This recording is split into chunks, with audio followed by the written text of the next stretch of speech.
Visiems dugnas yra kitoks.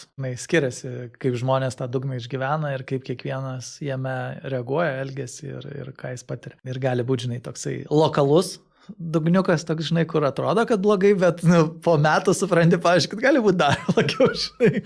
Kaip žinot, kad dar nėra blogai. Ir aš kartais žmonėm tiesiai šviesiai sakau. Jie, pavyzdžiui, sako, prašo man arba paskambina ir sako, aš labai noriu, čia man labai reikia su tavim susitikti, man čia viskas labai blogai, žinai. Sakau, gerai, registruokis, žinai. Sako, tai kur, Kaune ar Vilniuje? Sakau, internetu, nes aš Vokietijoje gyvenu. Ai ne, aš norėjau gyvai.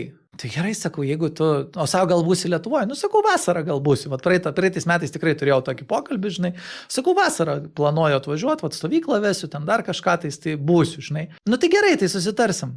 Tai jeigu žmogus, ką tik man sakęs, kad jam dabar yra blogai, sako, aš galiu palaukti pusę metų, okay? Tai jam viskas normaliai. Jam nepatogu, jam batai spaudžia.